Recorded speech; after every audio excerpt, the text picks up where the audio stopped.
My name is Natalie Patrice. I am the founder and director of the Moruga Poverty Reduction Centre. The centre was founded in 2016, I think June 2016 to be exact. It was founded on the premise that poverty reduction in Moruga needs to take place. That's a conversation that needed to happen. I am born in Moruga. I was born here. I lived and I went to school. I did my secondary education here.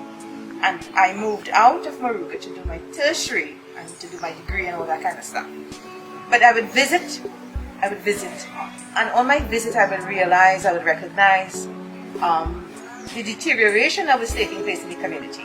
And this was my community. And I felt that enough wasn't being done at the time to harness or to put a handle on issues that were in the community and were affecting members of the community. Usually people say, I'm dealing with poverty, so I'm going to give out some clothes. I'm dealing with poverty, so I'm going to give out some hampers. But that wasn't what I thought poverty reduction was about. We looked at psychosocial issues. We look at psychosocial support. We look at literacy programs. Because if you're not educated, you don't have a stepping stone or a foundation to move from that place of poverty that you're at. And so I decided at that time to create a holistic program. So we did psychotherapy and counseling, and we're currently doing that.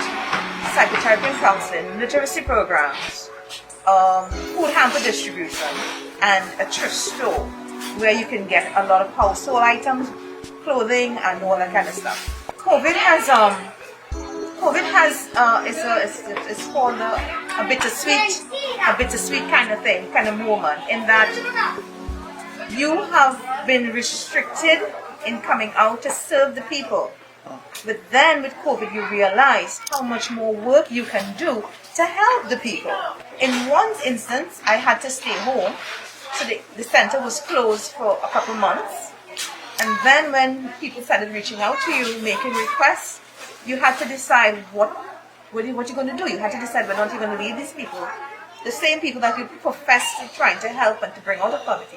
Are you going to leave them there to die? Or are you going to protect yourself and come out and try and help? And so we decided we're going to come out, we're going to protect ourselves, we're going to work with the guidelines of the government of Trinidad and Tobago. And we came out and we have been working with them. We have been providing hampers for the entire Moruga community. We've been partnering with other organizations as well, so that they will bring the hampers for us. We will get the people together and we will distribute hampers. We distributed hygiene kits, we distributed household items, we distributed clothing, and today in particular, we're distributing food hampers and clothing. We are not funded by any organization, we're not funded by any government subvention, we're not funded by anything or anyone. Our funds to run this organization comes from friends and well-wishers. So it's okay, here's a donation, but all the donation that comes in, it goes to something specific. So we would ask for a donation to buy bags, we'd ask for a donation to buy food stuff, to create the hampers, so that when the funds come in, it goes right back into the organization, into preparing whatever we need to prepare for that specific project. We have partnered with NCOISBTT, that's the National Organization of Spiritual Baptists in Trinidad and Tobago. And on 2 occasions, they came to Moruga and they would have assisted us by distributing 100 complete hampers. On both occasions, that's 200 hampers in total. We have partnered with International Organization of Migrants, and we are extremely grateful to them. We are looking at doing a United Nations Women, Migrants and Boys Developmental Program. And that is geared to targeting issues again that create most problems within the community. Issues of unemployment, issues of gender-based violence, and the list goes on.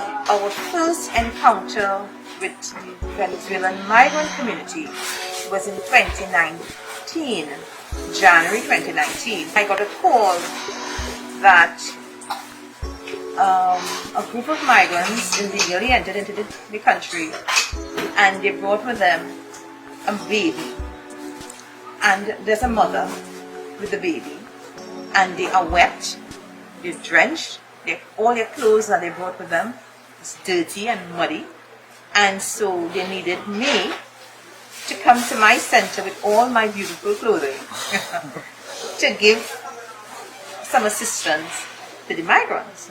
And that was when it started. So that from there, whenever migrants come, and whenever they have an issue, the authorities would call and they would come and ask to get clothing so that they can give to the migrants to wear. We are also affiliated with Living Water Community. We're affiliated with UNHCR to some extent, in that when migrants land here or they end up on my doorstep, we help get them registered with Living Waters, and then Living Waters, they are given an appointment to be registered with UNHCR once they are seeking asylum. And once they're seeking asylum, we at the Moruga Poverty Reduction Centre are obligated to assist in them.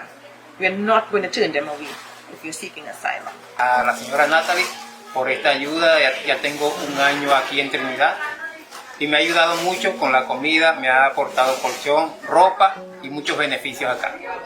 Gracias a la señora Natalie por la ayuda que nos está dando a todos los venezolanos, comida, ropa y algunos medicamentos, y bueno, se le agradece muchísimo. Todos los venezolanos estamos contentos por esta ayuda que nos están dando. Anything apart from that, that's a different story. Once they are here and they're seeking asylum and they need our help in the right and correct order, we will give all of ourselves to ensure that they're comfortable and they're safe and they're happy. We're going to do that for them. So at the end of the day, they are our brothers and they are our sisters. Yes, I agree, they would have crossed illegally, but they crossed illegally so that they can get help. They didn't cross illegally for anything else. They crossed because they need help, they need food, they need shelter, they are running away from danger of some sort. And if they're seeking refuge in our arms, then that must tell us that they consider us as protectors. And if they consider us as protectors, then we need to stand up and say, yes, we are protectors and we will protect you. And that is our call as human beings, as Christians, as members of this Moruga Poverty Reduction Centre. And we're not going to turn away from that.